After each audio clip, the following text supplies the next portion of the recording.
আওয়ামী লীগকে দেখা মাত্র আপনি তাকে ধরে জেলে ঢুকাবেন, এবং আমাদের আগের স্বরাষ্ট্র উপদেষ্টা যেটি বলে গিয়েছিলেন, আগে ধরে নিয়ে আসো তারপরে মামলা করে দাও। অর্থাৎ আক্রোশের জায়গাটা, উন্মাদনার জায়গাটা কতটুকু, রাষ্ট্র কতটুকু উন্মাদ হতে পারে। আপনি একজন খুনির সঙ্গেও ন্যায় বিচার করতে হয়। একজন মানুষকে ফাঁসির দণ্ডপ্রাপ্তকে ফাঁসি দেওয়ার আগে তার শারীরিক সুস্থতা পরীক্ষা করা হয়। অর্থাৎ আপনি একজন মানুষকে আইনি প্রক্রিয়ায় তার একটা অপরাধের বিচার করলেন, কিন্তু শেষ পর্যন্ত সে আপনার কাছ থেকে মানবিক আচরণ প্রত্যাশা করে, আপনি সেটি করছেন না।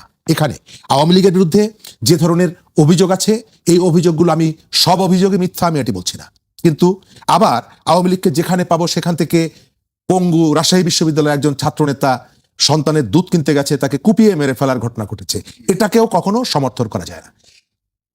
যতগুলো জায়গায় আইন বিরোধী কাজ হয়েছে, সেটি জুলাই অভ্যুত্থানের সময় হোক, সেটি জুলাইয়ের আগেও হোক, আমরা বলতে পারি যে রাজশাহী বিশ্ববিদ্যালয় কুপিয়ে মারা হয়েছে, তো বিশ্বজিৎকেও কুপিয়ে মারা হয়েছিল, কোনোটাই সমর্থন করার মতো বিষয় না।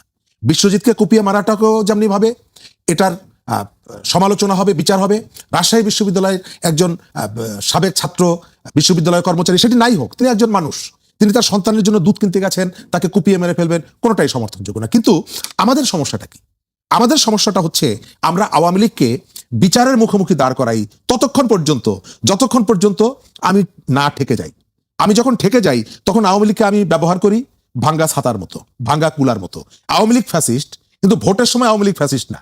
আমাদের যারা এই যে নির্বাচনে বড় যে দুটো দল এবং জোট, তারা আওয়ামী লীগের যেভাবে ভোট নিয়েছে, যে এবং এই ভোটটা নেওয়াটাকে জাস্টিফাই করার জন্য যে ধরনের বক্তব্য হাজির করেছে, এটি খুবই মজা। আপনি যে আওয়ামী লীগকে গত 1.5 বছর, এটি কিন্তু দুই জোট থেকে করেছে, আমি একজনের দোষ দিচ্ছি না, দুই জোটই করেছে। এবং আপনি মজার করে দেখেন, গত 1.5 বছর আপনি যাকে ফ্যাসিস্ট বললেন, শেখ মুজিবুর রহমান, তার বাড়ি একাধিকবার ভাঙলেন। এবং এটি আপনি যে কোনো দৃষ্টিতে দেখেন না কেন, গত তত্ত্বাবধায়ক সরকারের যতগুলো কাজ সব থেকে বেশি সমালোচিত হবে, অন্তর্বর্তী সরকারের সব থেকে বেশি সমালোচিত হবে, তার একটা হলো এই যে 32 নম্বর ধানমন্ডিকে এইভাবে ভাঙা। এটি ইতিহাস বিচার করবে তাদের, কিন্তু আমি সেখানে যাচ্ছি না। আমি আসছি, আপনি যে শেখ মুজিবকে ফ্যাসিবাদের আইকন বলে তার সবকিছু নিশ্চিহ্ন করে দিলেন, আপনি বরিশালে গিয়ে বললেন শেখ মুজিবুর রহমান সাহেব অনেক ভালো কাজ করার চেষ্টা করেছেন, কিন্তু আশপাশের লোকের কারণে করতে পারেননি। 11 দলীয় জোটের জনসভায় তাদের শীর্ষ নেতা বলেছিলেন, মানে হলো নির্বাচনী জনসভা, মানে হচ্ছে আমি তো ওইটাই বলছি যে আপনি এতদিন পেটালেন ফ্যাসিবাদের আইকনকে, আর ওখানে গিয়ে তিনি সাহেব হয়ে গেলেন। আমরা এই যে আজকে আওয়ামী লীগ ফিরে আসছে, আওয়ামী লীগ ফিরে আসবে, বাংলাদেশে আওয়ামী লীগ এবং বিএনপি এখানে রাজনীতি করবে, এটি বাস্তবতা, এটা রিয়েলিটি, এটা আপনাকে মানতে হবে, এটাকে অস্বীকার করতে পারবেন না। কিন্তু তারা কি আমাদের সাথে ভৃত্যের মতন আচরণ করবে? তারা কি আমার সন্তানকে পাখির মতন গুলি করে হত্যা করার অধিকার দেব কি দিব না? যদি সেটি করে, তার বিচার হবে কি হবে না, এটি ইম্পর্টেন্ট। আপনি চাইলেই আমাদের এই ক্ষেত্র থেকে এই দলগুলোকে নিশ্চিহ্ন করতে পারবে না, কিন্তু সে যদি আমার সাথে অসভ্যের মতন আচরণ করে, আমি কি সেটি মেনে নিব? নিশ্চয়ই মেনে নেব না। অবশ্যই। আমি আবু হেনা রাজ্জাকের কাছে আসতে চাই। আপনি আসলে এই বিষয়টি কি দেখছেন, যে নির্বাচনের পরপরই আমরা দেখছি যে তালা খুলে কার্যক্রম শুরু করার একটি চেষ্টা তারা করছেন? ধন্যবাদ আপনাকে এবং আমার সহ-আলোচক শরীফুজ্জামান ভাই, অত্যন্ত বিজ্ঞ একজন আলোচক। এই প্রশ্ন যেটা করলেন, এতে প্রথমেই প্রশ্ন আসে, প্রশাসন বর্তমানে এই মুহূর্তে, আজকে তো নতুন সরকার 2 দিন হইল, প্রশাসন কি সরকারের নিয়ন্ত্রণে না আওয়ামী লীগের নিয়ন্ত্রণে? কেন বলছি কথাটা, শুনলে সবাই আসমান দিয়ে পড়বে। আওয়ামী লীগের নিয়ন্ত্রণে কেন? আপনি তো বলছেন যে এই প্রশ্নটা সেই জায়গাটাই আসছি, সেই জায়গাটাই তো আসতেছি। পুলিশ জানে যে আওয়ামী লীগের কার্যক্রম নিষিদ্ধ, জানে, প্রশাসন জানে। তো আওয়ামী লীগ কিন্তু গত 17 মাস বা 18 মাস মাঠে নামেনি, মানে তাদের যেহেতু প্রচার নিষিদ্ধ, কার্যক্রম নিষিদ্ধ, সেই আদেশ কিন্তু এখনো বহাল, উইথড্র হয় নাই। তাহলে সরকারের পরিবর্তন হয়ে গেল, সরকারের পরিবর্তন হয়ে গেল এবং ওত নেওয়ার আগেই তালা খোলা শুরু হলো নানান জায়গায়। কোথাও আমি গিয়ে সাথে খুলে দিলাম, কোথাও শরীফ ভাই গিয়ে সাথে খুলে দিল, আবার কোথাও নিজেরা খুলতেছে। তাহলে কি মানে, অর্থাৎ তারা নিশ্চিত হয়ে গেল যে ওই সরকার চলে যাওয়ার মানে হচ্ছেই আমরা ধরাছোঁয়ার বাইরে এখন। তাহলে আদেশ কিন্তু বহাল আছে, আপনি কাজটা করতে পারবেন না। এবং বলা হয়েছে যে আগের সরকার প্রশাসনিকভাবে মারাত্মকভাবে ব্যর্থ, তাহলে নতুন সরকার যে আসলো, সবার আগে তালাটা খোলা হইলো কেন? মানে তালা খুলতেছে, আমি কিন্তু কোনোটার বিরোধী না, কিন্তু কার্যক্রম তো নিষিদ্ধই আছে এখন। আর কার্যক্রম নিষিদ্ধ, তাহলে আপনি অফিস যখন খুলতেছেন আপনি কার্যক্রম অফিসে বসাও কার্যক্রম, আপনি কার্যক্রম নিষিদ্ধ মানে কি? এটা অফ থাকবে। আপনি কার্যক্রম উইথড্রল তো আপনি অটোমেটিক খুলবেন। ও তাহলে খুলতে পারবেন, এরপর বৈশা চা খাইতে পারবেন, এরপরে আলাপ করতে পারবেন, তারপরে মিছিল করতে পারবেন। কথার কথা বলছি, আমি কিন্তু তাদের ওইটার বিরোধী না। আমি আমার আইনের কথা বলছি যে আমার আইনটা কোথায়। মানে নির্বাচিত সরকার আসলেই যে আইনটা কার্যকর হয়ে যাবে বা তারা বেশি প্রশাসন বেশি ইফেক্টিভ হবে সেটা আমি দেখতেছি না। এখন আসেন, যতক্ষণ পর্যন্ত উইথড্র না হয় আপনি অফিস খুলতে পারবেন না, কিন্তু আপনি খুলে ফেললেন কিভাবে? যে সরকার আসছে, সরকার আসার পর যদি তার এরকমভাবে সরকার আমাদের ফেভারেবল এবং প্রশাসন আমাদের কিছু বলবে না, এই দুইয়ের সমন্বয় পাইছে বলে এটা খুলতেছে, তা নাহলে খোলে কিভাবে? আপনি এটা সিম্পল বিষয়। এখন আসেন, যেমন ধরেন যদি বলা হয় যে অন্তর্বর্তীকালীন সরকারের সময় যে সমস্ত সিদ্ধান্ত নিছে সেগুলো মানতে বাধ্য নয়, আমি সব দিকই বলতেছি যে তারা মানবে না, অন্তর্বর্তীকালীন সরকার সিদ্ধান্ত দিছে সেই জন্য মানলাম না, সে ধরনের কোনো বক্তব্য সেজন্য বক্তব্য আসেও নাই। তাহলে আমি আলটিমেটলি দেখতেছি যে আমার মানে এটা যদি আপনি আইনি চেহারা ধরেন, আপনি প্রাথমিকভাবে আমি দেখতেছি যে প্রশাসন কাজ দেখাচ্ছে না। আপনি খুলেন কিভাবে? সো দ্যাটস সিম্পল হিসাব। আমাদের তো সাথে সাথে এখন পাইতে হবে যে এই আওয়ামী লীগের অফিসগুলো খোলা সঠিক হয় নাই এবং আইনি অ্যাকশন নেওয়া উচিত। হয়তো আওয়ামী লীগের লোক ভাবতে পারে অথবা বিএনপির লোক ভাবতে পারে কি আমি তাদের এই আওয়ামী লীগের বিরুদ্ধে বা বিএনপির বিরুদ্ধে, নো, আমি বলছি ওই সরকার থাকলে আমরা বারবার বলেছি যে প্রশাসন কাজ করছে না এবং এটা সরকারের দায়। তা সেখানে নিষিদ্ধ আওয়ামী লীগের কার্যক্রম, নিষিদ্ধ আওয়ামী লীগ অফিস খুলে ফেলতেছে, কোথাও কোনো প্রতিক্রিয়া নাই, এটা কিসের লক্ষণ? এটা আমার প্রশ্ন, এটা কিসের লক্ষণ? এবং আওয়ামী লীগের অফিসের তালা খুলছে, এটার মানে ইনডাইরেক্টলি আপনি ধরতে পারেন যে যেহেতু সরকার বাধা দিচ্ছে না, প্রশাসন বাধা দিচ্ছে না, তাহলে আওয়ামী লীগের তালা খোলা মানে আওয়ামী লীগের নিজের খোলা আর সরকারের খুলে দেওয়ার মধ্যে আমি কোনো পার্থক্য দেখি না। সুতরাং আপনি হিসাব করতে পারেন আমরা সামনের দিকে কোথায় যাব। কেননা কেউই আমরা আইন মানতেছি না। যেহেতু আইন সামনের দিকে কোথায় যাবো তাহলে আপনি বলছেন, বা আপনি কি চিন্তা করছেন? এই যে শুরুই তো হইলো যে আপনার আইনের উপর নিয়ন্ত্রণ নাই, আইন দ্বারা নিয়ন্ত্রণ করা যাচ্ছে না। আপনি এটা তো আমার আইনস্টাইন হইতে হবে না। কার্যক্রম নিষিদ্ধ আছে তো, অফিসগুলো খুলতেছে কিভাবে? তাহলে অফিসগুলো খুলতেছে কিভাবে? আওয়ামী লীগ কার্যক্রম শুরু হয়ে যাবে সেটি আপনি বলছেন? অফিস খোলা মানে কি? কার্যক্রম যদি শুনে তাহলে লক থাকলে সমস্যা কোথায়? অফিসের তালা খুললে আর বন্ধ যদি পার্থক্য না হয় তাহলে খোলার দরকার কি? আমি বুঝাইতেছি ওইটা। আমি আওয়ামী লীগের বিরোধী না, আওয়ামী লীগ মাঠে নামুক, রাজনীতি তার ব্যাপার। কিন্তু প্রশ্ন হচ্ছে আমার আইন প্রশাসন, যেটা আমরা 17 মাস ব্লেম দিলাম যে নির্বাচিত সরকার ক্ষমতা আসলে আমরা দেখবো আইনের আলাদা চেহারা, সেটা কোথায় পাচ্ছি? বরং নির্বাচিত সরকার আসার পর তো অফিসগুলো খুলতেছে। এই বিষয়ে হয়তো সরকারের পক্ষ থেকে বক্তব্য হয়তো সরকার পরিষ্কার করবে বিষয়টি। আমি শরীফুজ্জামান শরীফের কাছে আসতে চাই। শরীফ ভাই, আজকে সুজনের একটি অনুষ্ঠান ছিল, সেখানে বলা হচ্ছে যে সংসদ নির্বাচনে বিরোধী দলের পক্ষ থেকে বিজয় দলকে অভিনন্দন জানানো নতুন রাজনৈতিক সংস্কৃতির ইঙ্গিত, কিন্তু মন্ত্রিসভার শপথ অনুষ্ঠান বর্জন নতুন শঙ্কার জন্ম দিয়েছে। সেখানে একটি শঙ্কার কথা বলা হয়েছে যে মন্ত্রিসভার শপথ অনুষ্ঠান বর্জন যেটি করা হয়েছে, শঙ্কাটা কিসের আসলে? ধন্যবাদ। তার আগে আমি একটু 2 মিনিটের মধ্যে শেষ করে দিই। জি। রাজাক ভাই বলেছেন যে আমি আওয়ামী লীগের বিরুদ্ধে না। আমি বলি আমি বিরুদ্ধে বলিনি তো, আমি বলছি আমার বক্তব্য দিচ্ছে আইন সংক্রান্ত। রাজনৈতিক দল কি করলো না করলো আমার বিষয় না। আমি আওয়ামী বিরোধীও না, বিএনপি বিরোধীও না। দানবীয় যে প্রশাসনটা যে নাই, কাজ যে করতেছে না, আমি সেটা দেখাচ্ছি। তালা খুলতেছে কিভাবে? আমি যে আওয়ামী লীগ জুলাইয়ে দানব হয়ে উঠেছিল তার বিরুদ্ধে, অফকোর্স আমি তাদের শাস্তি চাই। হ্যাঁ, আমরাও চাই। এবং সেটি আইনের পদ্ধতিতে, মবের মাধ্যমে না। গত 1.5 বছর এখানে মবের মাধ্যমে বিচার করতে গিয়ে অনেক অপরাধীকে, তার অপরাধকে ছোট করা হয়েছে। তার বিরুদ্ধে মানুষের যে ক্ষোভ সেটিকে প্রশমিত হয়েছে এবং এক ধরনের সিম্প্যাথি তৈরি হয়েছে তাদের উপরে। এটার জন্য তারা দায়ী। কারা? যারা 1.5 বছর ক্ষমতায় ছিলেন, তারাই কাজটি করেছেন। দ্বিতীয়ত, আপনি তালা মেরে আওয়ামী লীগকে নিশ্চিহ্ন করতে পারবেন না, এটিও বাস্তবতা। আপনি অফিস তালা দিয়ে বিএনপিকেও নিশ্চিহ্ন করতে পারবেন না, এটিও বাস্তবতা। এটাকে আপনার মানতে হবে। কিন্তু এই বাস্তবতা মানতে গিয়ে আমি তাদের দ্বারা যে অপরাধ সংগঠিত হয়েছে সেটাকেও আমি অস্বীকার করব না, আমি তার জন্য বিচার করব। সেই বিচারের দাবিটা আমি করব। এই সময়কালে মানুষের মধ্যে একটা স্বস্তি ফিরে এসেছে। মবের যে শাসনটা ছিল সেখান থেকে এক ধরনের স্বস্তি ফিরে এসেছে। আওয়ামী লীগের যারা অফিস খুলছে, আমার যতটুকু ধারণা এটা দলীয় সিদ্ধান্ত না। কতগুলো অতি উৎসাহী যারা থাকে, হটকারী যারা থাকে, তারা এই কাজগুলো করছে। এবং করতে গিয়ে গতকাল না পরশুদিন নোয়াখালীতে আবার 5 জন গ্রেপ্তার। কিন্তু তারা এতদিন করেনি কেন? এতদিন করেনি, তাদের মধ্যে একটা ধারণা ছিল যে প্রশাসন আসলে এক ধরনের কাজ করে নেই, কিন্তু সেখানে বিকল্প যে প্রশাসন হয়েছিল, মবের যে শাসনটা ছিল, আপনি খেয়াল করে দেখবেন এই মব যারা তৈরি করত তাদের অনেককেই আমরা এখন দেখছি একটু নরম সুরে কথা বলছেন। ওই যে স্বতঃস্ফূর্তভাবে বিভিন্ন জায়গা থেকে যে ধরনের রিয়াকশনটা হতো সেই রিয়াকশনটা নাই। সম্ভবত এটা একটা কারণ। কারণ এই পর্যন্ত আওয়ামী লীগের কোনো পজিশন থেকে বলা হয়নি যে অফিস খোলো, কর্মসূচি চালু করো।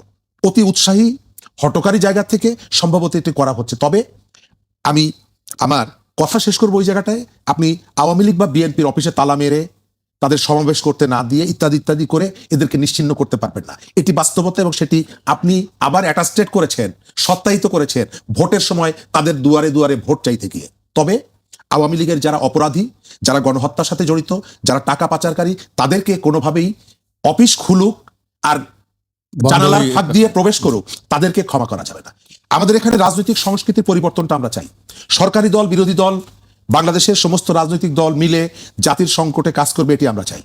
আমরা সংসদের সদস্যদের যে শপথ অনুষ্ঠান, সেখানে আমরা দেখলাম, তার আগেও দেখলাম, মজার ব্যাপার দেখেন আপনি, রাজনীতিবিদরা আমাদেরকে কতটা হালকা মনে করে অথবা আমাদেরকে কতটা বোকা মনে করে এবং আমাদেরকে কিভাবে ধোকা দেয়। বেগম খালেদা জিয়া মারা যাওয়ার পর 11 দলীয় জোটের প্রধান তারা গেলেন তারেক রহমানের সাথে। আমি দর্শকদেরকে মনে করিয়ে দিই, তারেক রহমানের সাথে গিয়ে প্রস্তাব দিলেন আমরা একটা জাতীয় সরকার করব।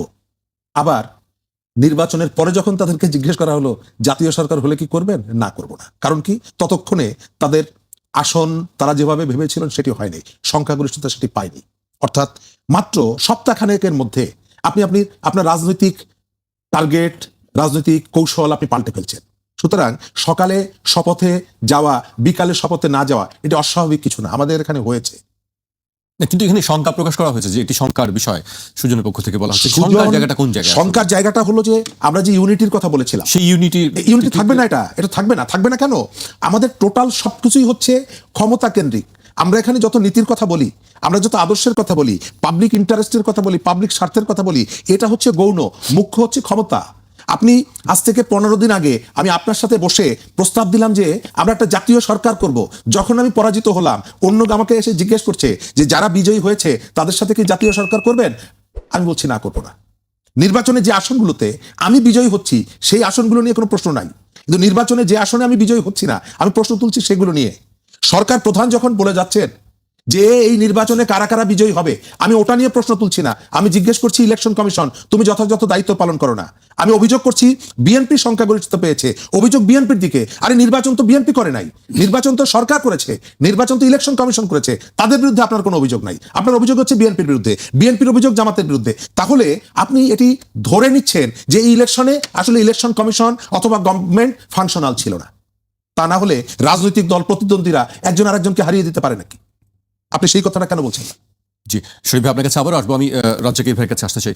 আপনি আসলে কোনো শঙ্কার জায়গা দেখছেন কিনা যে বিষয়টি সুজন অ্যাড্রেস করেছে যে আসলে যে শপথ অনুষ্ঠানে না যাওয়া, সেখান থেকে কি ঐক্যের কোনো বিরোধ বা ফাটলের শপথ মানে আপনি বলছেন মন্ত্রিপরিষদের শপথ হয়ে মন্ত্রী- যায়নি?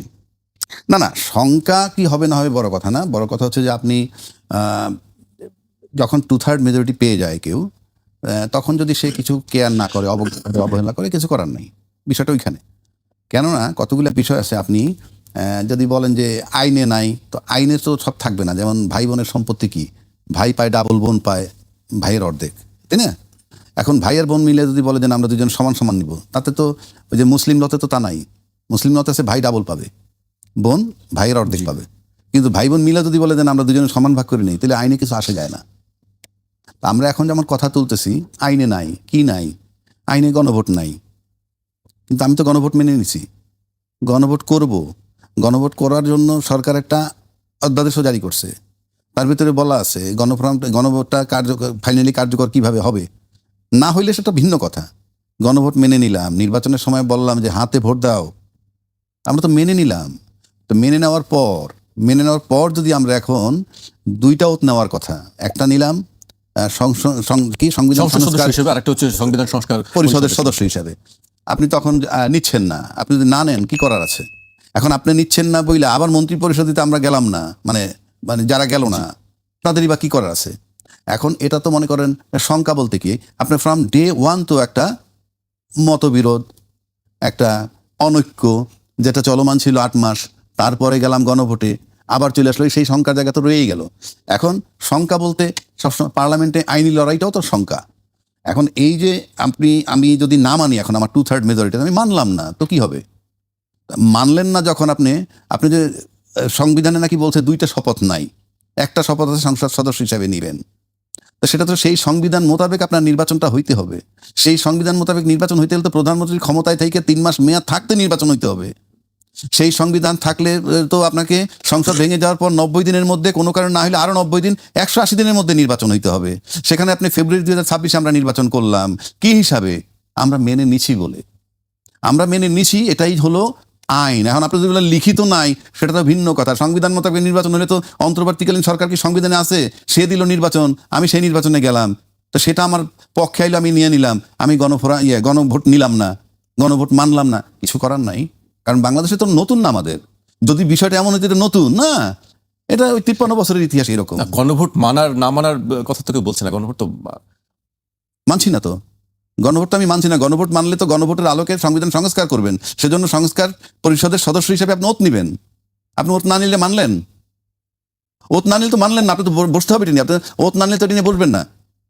এইবার আসেন যে এই মানে আমি এই যে গণভোটের কথা যেটা আমরা বলছি, এটা যদি আপনি এখন কার্যকর না করেন তাহলে কি হবে? কিচ্ছু হবে না। কিন্তু আপনি যদি এটা কার্যকর না করেন, আপনি তো ইউনূস সরকার যে নির্বাচনটা দিছে সেই নির্বাচন মোতাবেক তো ওই সংবিধানটা আপনি কিভাবে আপনি ঢুকতে পারবেন? আমরা আসলাম, বসলাম, 2/3 মেজরিটি আপনি করতে পারবেন, কোনো অসুবিধা নাই। কিন্তু আপনি তো নির্বাচন তো আপনাকে ওই সংবিধান মোতাবেক কেউ দেয় নাই। ওই সংবিধানের মেয়াদ থাকার 3 মাসের আগে দেয় নাই, কিংবা মেয়াদ শেষ হওয়ার পর পরবর্তী 90 দিন 180 দিনের মধ্যে হয় নাই ওই সংবিধান মোতাবেক। তাহলে এই নির্বাচনটা হলো কিভাবে? এখন আপনি এমন, আমার কাছে মনে হয় সবাই জানে, বা আমি আইনজীবী হিসাবে বলতেছি, শরীফ ভাই তো বলবে যে উনি আইনে একটা বিধান আছে, যে বললাম আমি যদি মেনে নেই তখন এখান থেকে আমি আর সরে যেতে পারবো না। এটা আইন, আমি আইনের সেকশন বলতেছি না। সাধারণ লোক বলবে, আবার যদি সেকশন বলি তাহলে কিছু কিছু আইনজীবী বলবে, উনি এখানে আরেকজন আইনজীবী থাকলে বলবেন। আইনের বিধানটাই হলো আপনি যদি একটা জিনিস মেনে নেন, যেমন 2 পক্ষে কোর্টে মামলা হচ্ছে, 2 পক্ষ একটা জমাজমি নিয়েই মামলা হচ্ছে। কোর্ট অনেক সময় বলে হ্যাঁ মামলা শেষ করেন। মুমূর্ষ সময় গিয়ে বললাম যে না, আমরা 2 পক্ষ আপোষ হয়ে গেছি। কোর্ট একটা সিঙ্গেল স্টেপ নিতে পারবে না। আমরা 2 পক্ষদের ইয়েস আমরা আপোষ হয়ে গেছি, কেমনে হয়েছি সেটা ভিন্ন কথা। আমরা আপোষ হয়েছি কিন্তু এই সমস্ত দিয়ে গণভোট, নির্বাচন, এই সব বিষয় নিয়ে কিন্তু আমরা আপোষে আসছি। এখন আইসে যদি আপনি এখান থেকে সরে যান সেটা তো ভিন্ন কথা। আপনি সরতেই পারেন, সরতে পারলে তো আমরা নতুন কিছু পেলাম না। সেখানে কি আসলে আপোষের জায়গা কি দেখছেন না যে হতে পারে? আমরা তো এখনো হতাশ হচ্ছি না। শঙ্কার জায়গা বলছেন বলে বলছি, আমি বলিনি, এটা ওই সুজন বলছে। ফ্রম ডে ওয়ানই তো আমরা দেখা যাচ্ছে যে আমরা এত কিছুর পরেও একটা জায়গায় আসতে পারলাম না। দেখা যাক, আর যদি একান্তই আমরা আসতে না পারি, এড়ায় যাই, দিলাম না, 2/3 মেজরিটি আমরা বৈশা গেলাম, চললে এটার যদি কোনো কনসিকুয়েন্স হয়, কি কনসিকুয়েন্স হতে পারে সেটা ভবিষ্যতে আমরা দেখব। গণভোটের রায় মেনে সংবিধান সংস্কার পরিষদের শপথ না নেয় ক্ষমতাসীন বিএনপির সমালোচনা করেছেন জামায়াত ইসলামীর আমির ডাক্তার শফিকুর রহমান। শপথ গ্রহণ না করাকে জুলাইয়ের অপমান আখ্যা দিয়ে তিনি বলেছেন, জুলাই না হলে তারেক রহমান কি প্রধানমন্ত্রী, আমি কি বিরোধী দলীয় নেতা হতে পারতাম? অপমান বলেছেন। ধন্যবাদ। জুলাই নিয়ে 3টা মত আছে। একটা অংশ আছে যারা জুলাইকে অস্বীকার করে, জুলাইকে ধার কাছে আসতে দেয় না। আর একটা অংশ আছে যারা জুলাইয়ের প্রকৃত যে প্রত্যাশা সেটি পূরণ হোক সেটি চায়। আর একটা অংশ আছে যারা হচ্ছে জুলাই ব্যাপারী, জুলাইকে হাটে ঘাটে মাঠে বিক্রি করে। কারা? গত 1.5 বছরে বিক্রি হয়েছে নানাভাবে। আপনার যখন প্রয়োজন হচ্ছে আওয়ামী লীগ মুক্তিযুদ্ধটাকে ব্যবহার করতো, আর এখন আপনি দেখবেন যখন প্রয়োজন হচ্ছে তখন জুলাইটাকে ব্যবহার করছেন, সংস্কারটাকে তখন ব্যবহার করছেন। আপনি যখন পার্লামেন্টে নমিনেশন দিবেন তখন জুলাইয়ের প্রস্তাবনা আপনার প্রয়োজন হচ্ছে না, কিন্তু যখন বার্গেনিং করবেন তখন আপনি বারবার জুলাইকে সামনে নিয়ে আসছেন। বাংলাদেশে আপনি স্বীকার করেন বা না করেন, বাংলাদেশের বিএনপির যে ক্ষমতা, তার যে জনপ্রিয়তা, তার যে সাংগঠনিক শক্তি, এটি অন্য কোনো রাজনৈতিক দলের হলে 1.5 বছর আগে নির্বাচন হয়ে যেত। বিএনপি সংস্কার চেয়েছে, 31 দফা নিয়ে এসেছে, তখন পর্যন্ত বাংলাদেশে গণ অভ্যুত্থান হয়নি।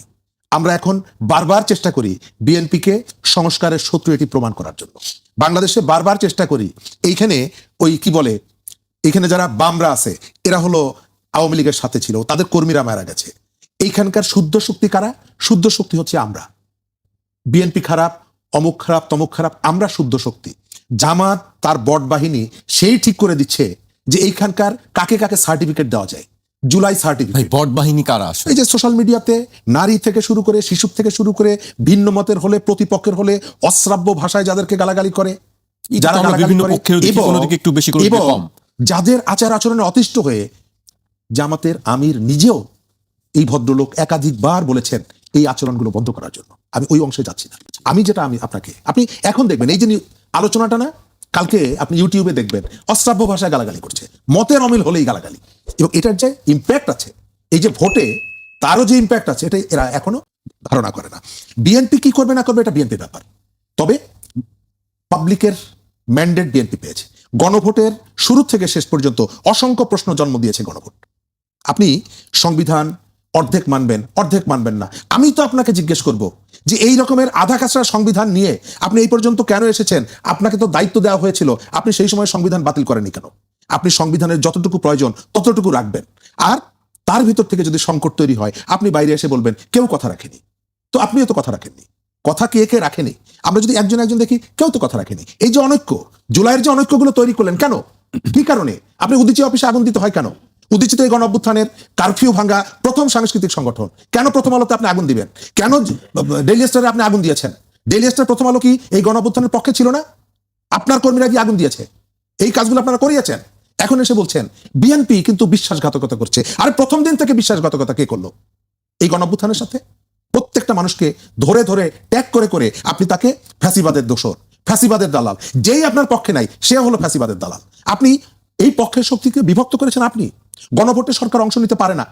নির্বাচন কমিশন, কোন নির্বাচন কমিশন? শেখ হাসিনার নির্বাচন কমিশন না। এই গণঅভ্যুত্থানের ভেতর থেকে যে কমিশন গঠিত হয়েছে সেই বলছে যে সরকার এই প্রচারণা চালাতে পারে না। আপনি কেন চালিয়েছেন? সরকার এটি চালাতে পারেন, এটি দণ্ডনীয় অপরাধ। এটি তো আওয়ামী লীগের ইলেকশন কমিশন তো বলেনি। এই গণ অভ্যুত্থানের স্পিরিট থেকে গঠিত যে ইলেকশন কমিশন, আপনার এক জেলায় টোটাল যে ভোটার, গণভোটে তার থেকে 1.5 গুণ বেশি ভোট পড়ে। ভোট কোথা থেকে আসে? শরীফ ভাই, আপনার কাছে আবার অল্প প্রশ্ন রেখেছেন শরীফ ভাই বেশ কিছু। সংবিধান নিয়েও কথা বলছিলেন, সংবিধান সংস্কার করার কথা উঠেছিল 5 আগস্টের পরে। সংবিধান পুনরায় নতুন করে লেখা হবে কিনা, এই সংবিধান চলবে কিনা, অনেক কথা আমরা 5 আগস্টের পর শুনেছি। কি হলো আসলে শেষ পর্যন্ত? শেষ পর্যন্ত তো আমরা সেই সংবিধান সংস্কারের নামেই আমরা গণভোটে গেলাম। এটা তো এমনি এমনি হয় নাই। 8 মাস ধরে মানে দৌড়াদৌড়ি করে দিয়ে তারপর আমরা গণভোটে গেলাম। এটা তো সংবিধান সংস্কার করার জন্যই। এখন যদি ইভেন আপনার এই ক্ষমতাসীন যে দল আজকে, তাদের চেয়ারম্যানও তো বলছে গণভোটে হাতে। আমি তো মনে করি তারপরেই গণভোট জয়যুক্ত হয়েছে। আপনার ভোট নিয়ে যেটা বললো যে এক জায়গায় বেশি কাস্ট হয়েছে, সরকারের ব্যাপার কি নির্বাচন, সেই বিতর্ক তো আছেই। সেটার জন্য তো সবকিছু থেমে যায়নি। নির্বাচন হয়েছে, নির্বাচনের ফলাফল হয়েছে, এগুলো নিয়ে এখন আমাদের কোনো কোশ্চেন নেই। যেগুলো নিয়ে যা বলার আমরা আগে বলছি, নির্বাচনের আগে বলে দিছি, সেটা অন্য কথা। কিন্তু আপনি যেহেতু হায়ের পক্ষে সবচেয়ে বেশি বড় দল যিনি জয়লাভ করে 2/3 মেজরিটি নিচ্ছেন, তাদের চেয়ারম্যানও তো হাতে ভোট দিতে বলছেন। হাতে জয়যুক্ত, এবং যেভাবে ধানের শীষে আপনারা ভোট দিবেন একইভাবে গণভোটকে হাতে ভোট দিয়ে জয়যুক্ত করতে হবে। তাহলে তো ওনাদের ডিজায়ার মোতাবেকই তো এই গণভোট জয়যুক্ত হয়েছে। তা জয়যুক্ত যদি হয়ে থাকে তাহলে এটা এখন আমি তো একটু আগে আপনাকে বললাম আইনে কি না আছে না বড় কথা না। আইন মানলে আইনও তো আমি বললাম, আইন বললো তো আমি এই সংবিধান মোতাবেক আপনার 2024-29 নির্বাচন হওয়ার কথা। 2026 তো কোনোভাবে নির্বাচন নাই। সংসদ ভেঙে যাওয়ার পর সর্বোচ্চ 7ই ফেব্রুয়ারি 2025 মধ্যে 180 দিনের মধ্যে যদি নির্বাচন হয়, সেটা তো হয় নাই। তাহলে আমরা তো কোনো দিকেই নাই।